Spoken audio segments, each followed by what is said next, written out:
Hey everyone, I'm George and welcome. Today I want to speak about how did I stop smoking and how you can also stop smoking. If you haven't know, I've been smoking for like 3 years. I've started back in a while ago when I moved into the big city, and I did full-time school with, sorry, I did university at home, and I also did work at the same time, like a full-time job, and that caused me a lot of stress, a lot of scheduling that I couldn't really do. So it was a very difficult time, and what I learned, and so basically, as you can already tell, it was very stressing. If you work and study at the same time, there's a lot of stress. And if you have an emotion, you want to do something about it. And for stress, I use smoking. I went to the point where I was smoking half a box or 12 cigarettes in a day. And it caused some permanent damage on my teeth and, the health benefits, etc. But it doesn't matter, I don't want to get you into quitting smoking. If you're watching this video, I assume you already want to quit. So when I finished school and I went to a workplace, for another workplace in a better environment, I still smoked. There was still stress, I still wanted to somehow work up the stress, and basically I kept smoking. Um, just like you, once I decided I want to stop smoking. Okay? The book Atomic Habits also talks about this. This is my personal experience regarding this. So yeah, you might find a lot of similarities. And I also looked back into it and how did I start it. But anyway, I realized one key fact to stop smoking. Basically, it doesn't solve anything. That's it. It doesn't solve you any problem. It doesn't get you going. It just makes you kind of drunk state.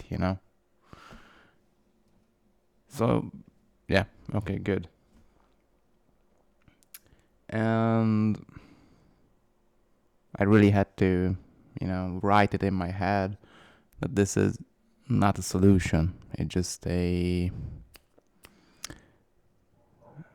consciousness. So it basically just manipulates your consciousness. Like your emotional consciousness. I'm sorry, that was a very hard sentence for me. Anyway, so the first time it was very difficult. The first day it was very difficult. And I don't even remember what I did. I think I still drink a lot of non-calorie drinks. I think this is what I replaced it with. And I'm sorry if I hit the mic. Sorry about this. So, yeah. You need replacement, right? Because you'll still be anxious, you'll still be stressed, or for whatever emotional reason you're smoking, you'll still have that emotion and the cause of it, minus, for example, the work, the school, just hanging out with the guys and social bonding, basically. And you still want to do something, if you are stressed, if you want to socialize. So you need an alternative, right? And you don't need a substance again. What I did was I drank, zero Coke. I use sweets for a replacement, and that's what a lot of people do. That's why people, often people tell you when you quit smoking, you gain a lot of weight. And it's not because, it's partially because, smoking reduces your appetite, but more likely you handle the stress in eating, which is also very common. Which I also did, by the way. I did both of them, so I'm very familiar with these.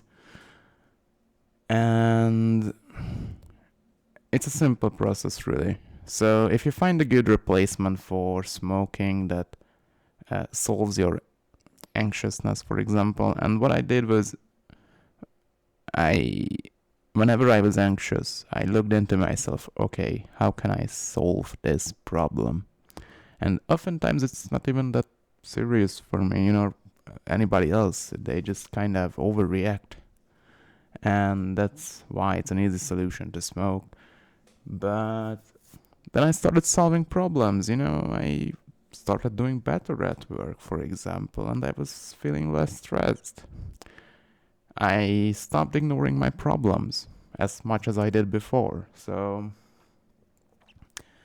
yeah, this is what I did. It was a really good help. And